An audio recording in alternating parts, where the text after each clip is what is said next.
Welcome.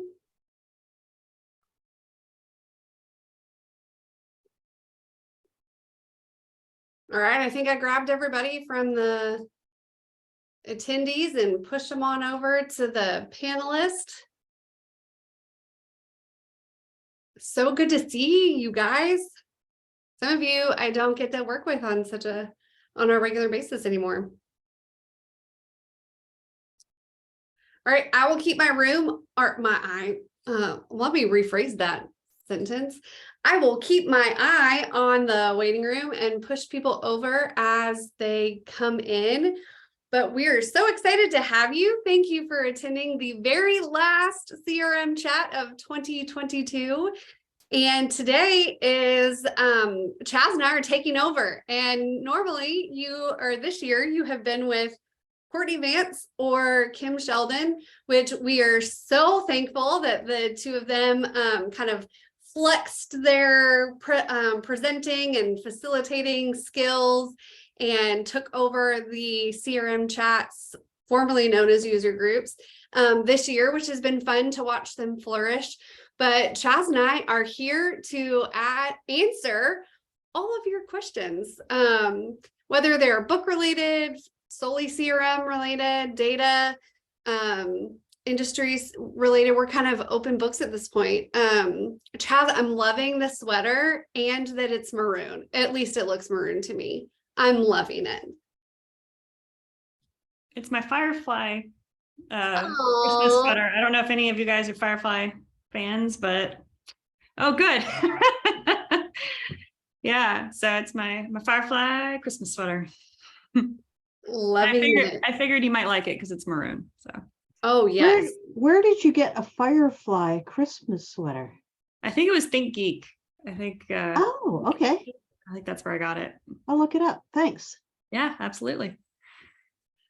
Fantastic. Well, this is meant to be open Question forum. answered. First question of the day answered. Done. Check it off the list. Best question of the day. I already forgot your answer, so put it in the chat, Chaz, because I don't know. I'm not familiar with that. Did you say Think Geek? Yeah, Think Geek, I think is where I got it. I'm going to double check real quick. I don't know if it's still available. I've had it for years. Okay, this is gonna sound really nerdy, but they actually got taken over by GameStop. So their stuff is on GameStop, I believe now. Okay. It's really geeky that I know that, but just FYI. I love it. I absolutely love it. Fantastic. We have one other person in the room, so I'm going to switch over to panelists. And let's go around and introduce ourselves. So say your name, the company you're with, your title if you want to, where you are located in the world geographically, calling in from, because that's always fun, because I know we already have two snowy, cold locations on the call.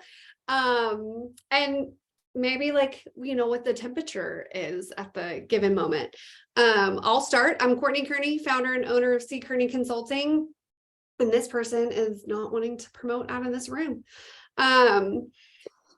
C Kearney Consulting, founder and owner, and I am located in currently sunny North Texas and in a t-shirt, which is super fun. Sorry for those that might have snow-covered situations. And yeah, if you want to go ahead and also, if you have a question, we can jot it down while people are doing intros. So if you already know, like, I'm dying to ask this question, feel free to sneak it in so we can answer that for you.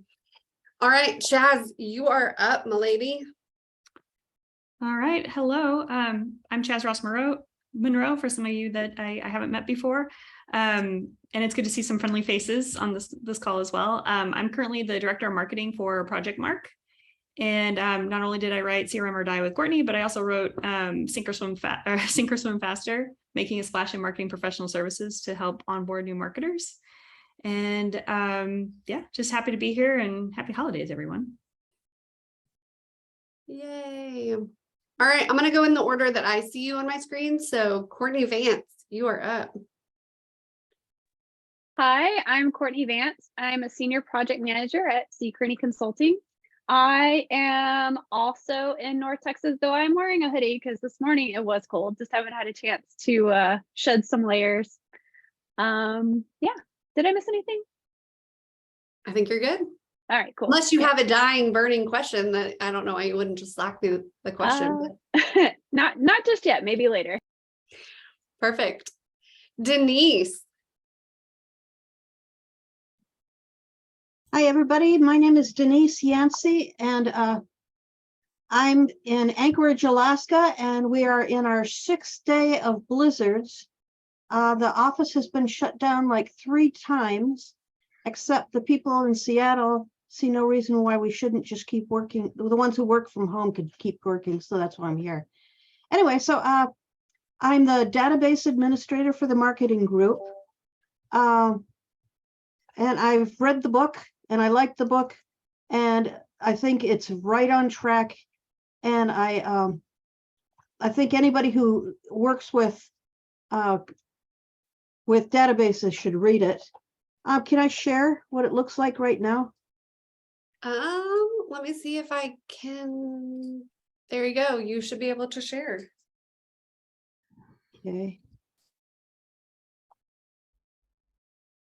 That's what it looks out my front door right now. I don't see anything quite yet. You don't see that? Does anybody else see it? Nope. Well, Okay, don't worry about it. It's almost my height, oh but I'm man. short. Oh man. Oh, now I see it. Oh, My okay. word. Yeah. Make it a Okay, so caterpillar. super Wow. curious. What The time kid- of day did you take that picture? Because it's dark. It was this morning. Yeah. Oh my It was gosh. this morning. And the kids have missed 6 days of school already. And we're already talking about what's going to happen come summertime when parents have made plans. Anyway, you know the drill. Kids are missing school. And it's not even Christmas vacation yet. Yes, it wreaks havoc. Ugh, Yeah, yeah, that domino effect for sure. yeah. So how do I? All right. Well, stay warm and stay safe. Okay. Erica, you were up. And thank you for all the nice things that you said about the book, by the way. I obviously yeah. completely agree with you. It was a really needed book. I mean, it is really good that you guys got in on the ground floor. I mean, 30 years later, but yeah, you guys were the first ones to really write that. Thank you. Erica. That's what locking yourself in a hotel room during a hurricane will do.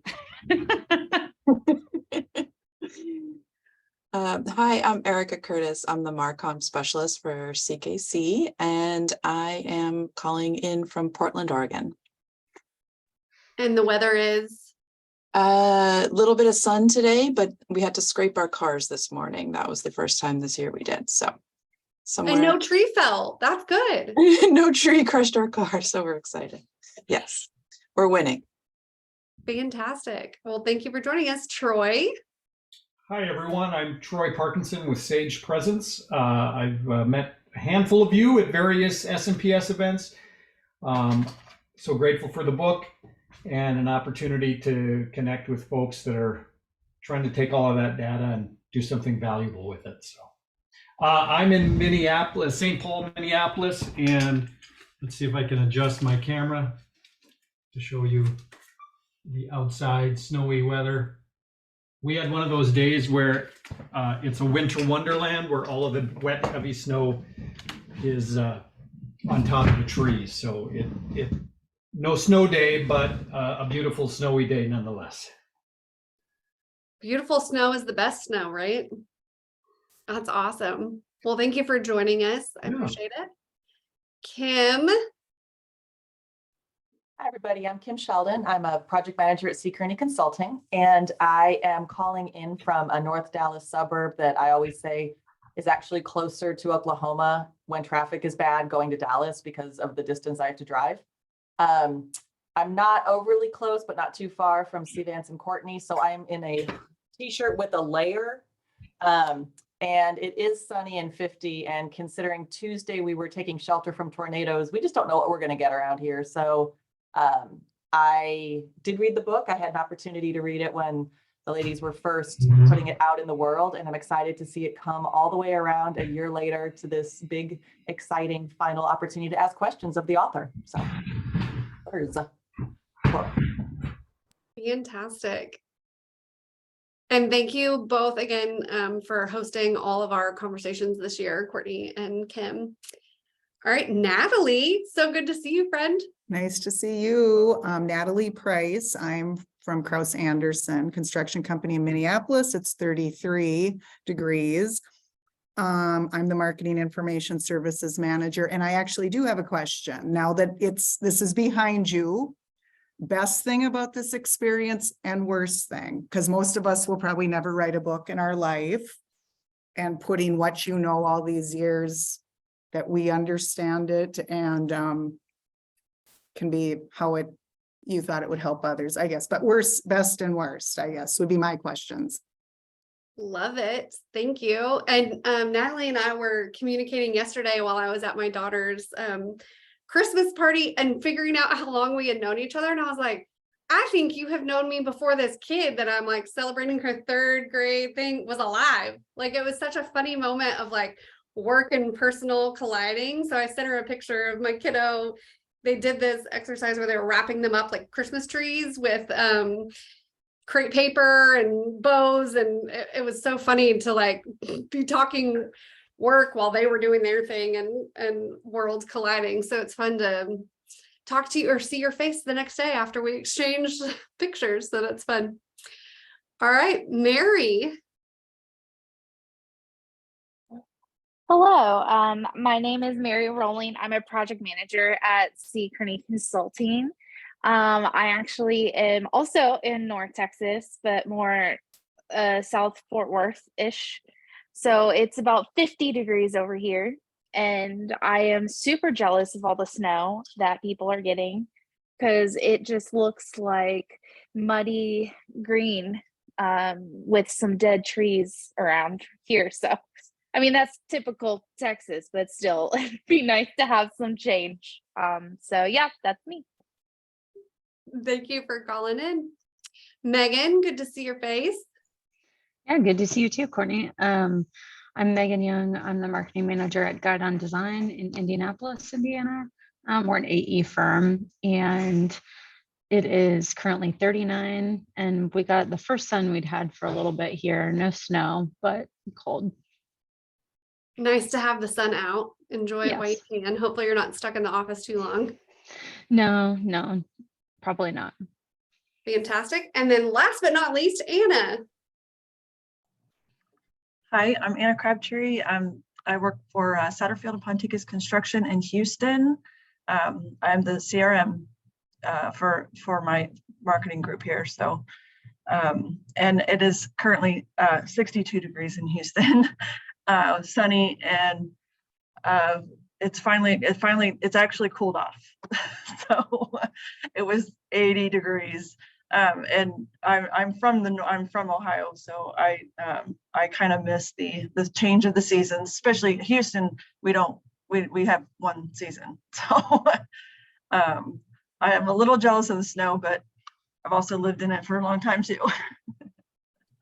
So you know that it's beautiful and can be a pain in the butt. Yes. Well, thank you for joining us, and thank you for taking the time to everybody to introduce yourself. And we obviously can all share, so please unmute if you have questions. If you're in a place that you can't unmute with background noise, anything like that, feel free to ask your question in the chat window. We'll monitor chat as well.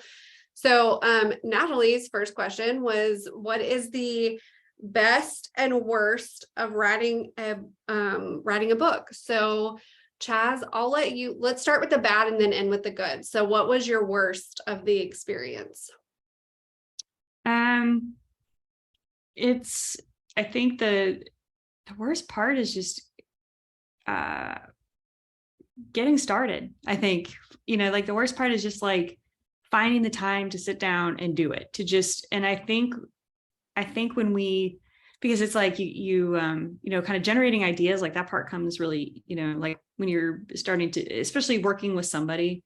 I think like if you're ever writing a book, working with a partner is fantastic because you can bounce ideas off each other. You can sanity check, like, you know, I think that, so the worst part though, is just like finding that time. And I think, the delays and everything, because it's like, you want to make progress, but then it's like, everything happens, you know, it's like, if you've got a family, you've got work deadlines, you've got all these things. And it's like, you're trying to balance everything at the same time. You're like, I want to give birth to this book, you know, because I think it will help a lot of people, especially if you're doing the same kind of work. Like I know, you know, Courtney does, that I've done and I'm doing, is, you know, it's like, you know, this, you know, what you're working on is going to help people. And it's like, you just need to get it done. And so and then you know, and then getting in your head sometimes, I think, is the worst part. Is like, is this going to be any good? Are people going to read it? Are people going to like it? Like, so that was, yeah, that was the worst part for me, is just finding the time. And I think once we locked ourselves in a room and just, we had nowhere else to go, we just had to do it. Then it was like, then it just really rolled from there, and it got a whole lot easier.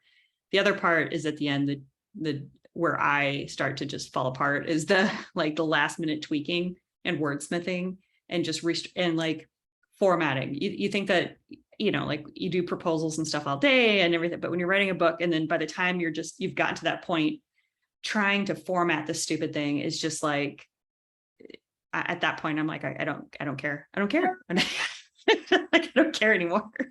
Just let me deliver it. Yeah. Let's just print it in my printer and just staple the thing and just give it to people and be like, just read this. It'll help. I promise. So funny. I was wondering if your worst was going to be having a drill sergeant as a partner through it.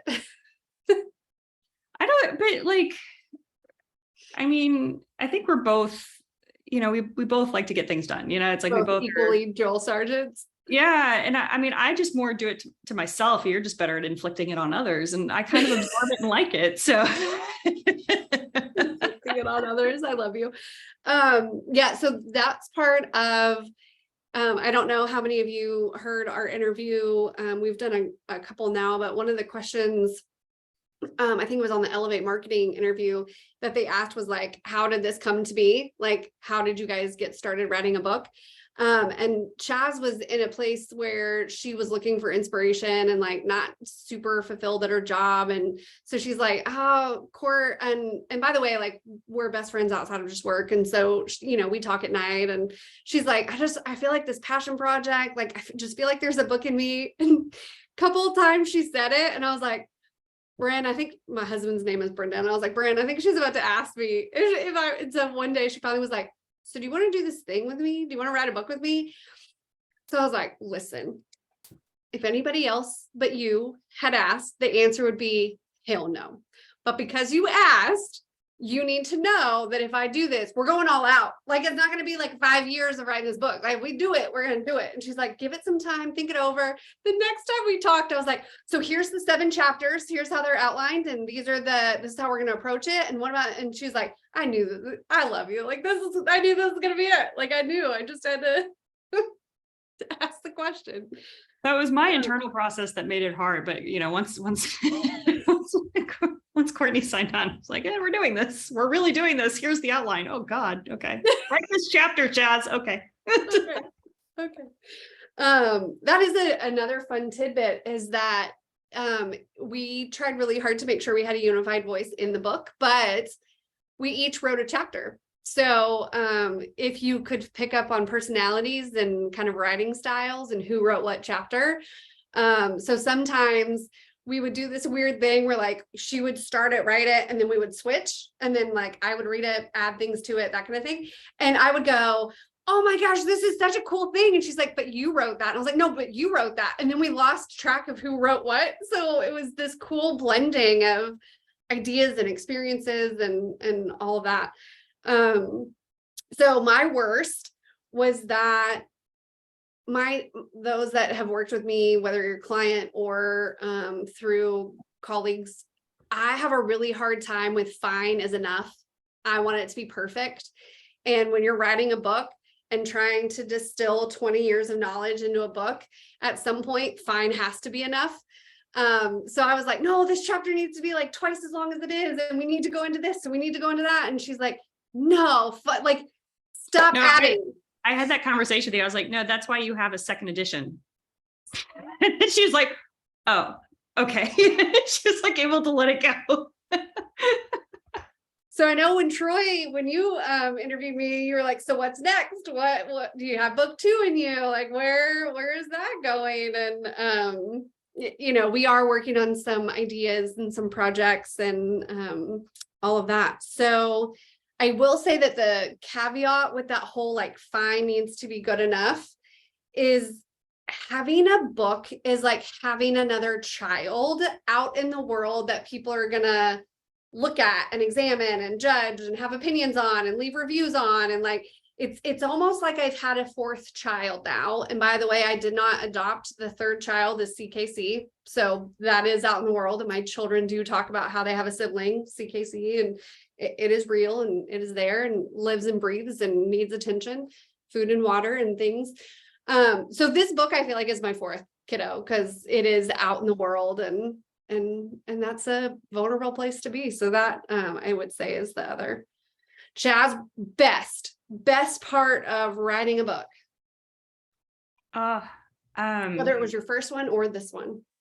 Well, so it really was like having a partner to write with. And it was, you know, writing with you was really one of the best things because it's just like having someone to hold you accountable, having somebody to bounce ideas off of, having, you know, and when you can get like, you can overthink stuff, you can get wrapped around the axles, and just having somebody to kind of bounce those ideas off of and make sure that you keep moving forward instead of just getting stuck in your head, for me was really valuable.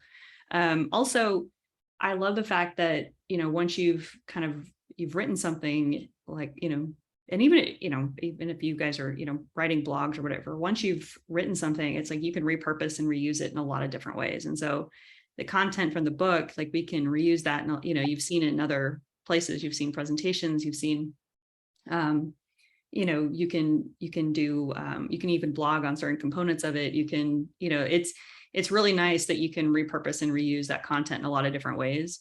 And just in a lot of different formats. So I think that just the, you know, the benefits of that are pretty cool. And the best thing in the absolute best part is when somebody catches you at a conference or somebody, you know, messages you and says, hey, I read this part in your book and it just really helped. And it's like, I will, and I'll probably start to, I tear up when that happens because it's like, it's worth it. That's all I really wanted is it's like, I don't do this, like, I don't write to, you know, to make money.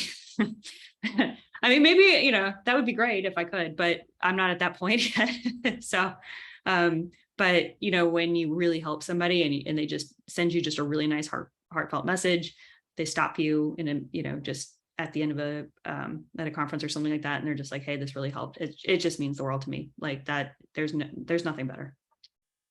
Well said, friend. Well said.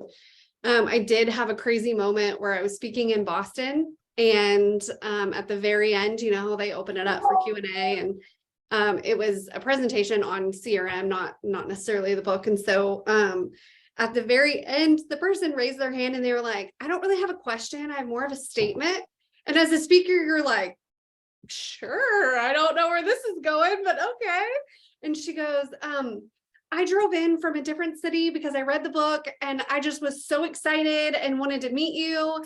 And I'm like, started talking about the book and the things she got from it and how they were re-implementing their software and using the book as a guide.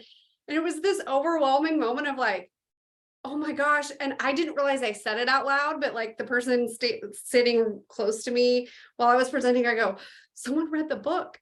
And she goes, you know, a lot of someone's read the book, right? And I was like, well, it was like so cool that it's this complete stranger, you know, like I know Natalie's read the book, I know Denise, but like I know you guys, like, so not that you don't count, but like I know you're in the circle and the family, but for this complete stranger, it was such a cool moment of like, oh, it helped you. That's so great. Like kind of what you were talking to, Chaz, is like that's a really out of body experience, which was super cool. I mean, my mom still hasn't read the book. She's just like, it's just too technical for me. I don't know what you're talking about. I'm like, thanks for your honesty. Thanks for your opinion. Thanks for your feedback. So yeah, so it's just, you know, it's such a gift to have people spend time with your words and then tell you how they, you know, how they impacted, you know, another person. And that means a lot. It really is the best thing in the world. I would also add to that the best part of writing a book, writing it with your best friend, and the fact that we're still best friends afterwards. Like, yes. That I think our husbands were both like, that was their worries. Like, if you guys do this, you still have to be friends afterwards. So like, make sure that you guys are, you know, your sounding boards, you guys, you know, are good for each other in a lot of other ways. Please don't let this like fizzle things. So I think that was a huge win for sure. So next question, Chaz, what was your favorite chapter to write and why? Okay, I think it was the second chapter, and it's the one where it's like we start getting into you know, father-son team, and they start talking about like, you know, why they want to get into using the CRM and just the story of it, and just kind of pull it, you know, kind of they're common characters in a variety of firms that I've worked with. And so it's like kind of, you know, kind of creating that scenario in my head, and kind of just, I mean, it's like a couple of different people like in situations kind of put together, but just kind of writing from that place, and just, you know, like that I think that chapter just really started to give me momentum for the book, I think. So I think that was probably one of my favorites. So funny giveaway, it was the second chapter that Chaz wrote, which was actually the third chapter in the book. So the benefits of integrated, and it is do you want to give away where the name of the civil engineering firm came from? Brigham. Oh, my maiden name. So if you know us well enough, you can piece together where some of the names came from, because the owner, his name is Brendan. That's my husband's name. Yeah. So it's like, yeah, we kind of fiction, you know, but then it was like, we made an org chart because we started getting confused. And I was like, did you name him that? Did you wait? I thought we definitely, there are org charts in the back of the book for that reason. Yeah. So we did, so that's part of the reason we did that, is we're like, wait a minute. Visual learners. The other thing that was super cute, that was not going to be part of my answer, but both my daughter's names are in here, and Chaz's son's name is in here. And when we very first gave them their own copy, they went through and counted how many times their name showed up. And I was like panicking, because I was like, we didn't do that. Like, oh my God, did I use one name over the other? Thank goodness they were both the same count. Like, fate took care of me, because oh my gosh, had that not been the same number, they would have completely said I had a favorite kid, and I don't. So that's when you just say yes, and you don't tell them which one it is. You just say, well, yes, I do have a favorite, and then just leave it, just drop it, and just leave it. Whichever one had the most names show up as the favorite. No, that's not how that goes. So my answer, I had a favorite passage, not necessarily a chapter, but a favorite passage. And the reason this is my favorite is because this is kind of how I knew I wanted to write the book. So when I was sitting down for the very first time to like, do I even want to do this? Like, do I have this in me? Do I have content? It's from chapter 10 if you do have a book, but it's the paragraph about like our hope and our vision of what the future could look like, our data utopia, our CRM utopia. And when I got that on paper, that is the moment that I was like, this is it. We do have a book in us, because it gave me such hope to think through, like, if everybody reads this and gets it, we could be closer to that utopia. Like, we could be closer to people understanding what we're after and getting behind that mission for sure. I did just see what time it was. This time flew. Troy, I want to get to your question, and then we'll end with that one. What advice do you have for kicking off a new year of BD through the lens of CRM? I would say my answer would consist of a high level answer and then a technical. So the high level answer is looking at BD as getting back to the roots of it's about people and process. Without the people at your firm, your process will die. Without the process, your people will not be successful. So those two really go hand in hand. So thinking about a new year, it would be how are our people and how are our process or processes. My second answer to that, in a technical, like down and dirty in the weeds, really looking at your dashboard or your widgets or your graphics and not just letting them stand alone and tell a story that could be being misinterpreted. I know we give the example in the book about like a pipeline. Don't let just a funnel sit on your thing, like sit on your, whether it's a PowerPoint that you're presenting, whether it's your weekly meetings, whatever, be sure to include either bullets of, we're looking at this, we're only looking at things that were created in 2022, we are only looking at this market, explain to people what they're looking at. So having those, whether you call them widgets or graphs or data stories, whatever that is, the narrative behind it, but that would be my answer. Chaz, what about you? I think people kind of assume that their firm, like the whole process mapping thing, I think we even posted about that in Project Mark today. Because that, you know, having that process map is really like where the technical tool and the people come together. So kind of focus on that, make sure, and it can just be a, you know, a piece of paper where you guys just talk through, or a whiteboard discussion where you just make sure everybody's clear on, you know, what's a prospect, what's a lead, what's, you know, what's a opportunity, what, you know, make sure that you're really clear on the terminology that you're using and what, you know, what stage of the client lifecycle that is. And then make sure that the data that you have in your system, like how you collect that, when you collect that, is also in that process map, because I think people over time just, you know, definitions get kind of vague, and, you know, your process and what you put into the system gets kind of, you know, just people kind of lose track of that. So I think sometimes just at the kickoff at the year, you know, make sure that you guys are real clear on those things, and then make sure that you're, yeah, like I think people are all, you know, just gung ho on metrics and let's measure everything.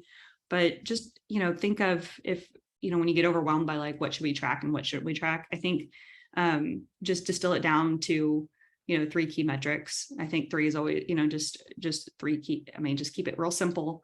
And you can always expand on it, but I think start with just 3 key performance metrics that you're looking at. And it could be as simple as, I know with BD, like, am I creating enough contacts? So am I meeting enough people this month? What's my goal for, you know, new contacts in the system? You know, that's always like a great goal to have for, especially for BD. Everybody, and then it's like, how many meetings did I have? And then, you know, everybody's always like, well, what about deals? And it's like, if you're meeting if you're setting up new people, if you're, you know, putting them into the system, if you're engaging with those people when you have them, then it's going to translate to deals eventually. So yeah, so I think keep it real simple on 3 metrics. Love it. Well, thank you guys for your questions, and hopefully you got some good little nuggets out of this, and we're excited to put new content together for 2023. Erica is very excited about that path forward for CKC, and hope you guys have an amazing end to 2022 and a wonderful start to 2023, and we will see you next year. Thank you for joining us. Happy holidays, everybody. Bye. Thank you. See you.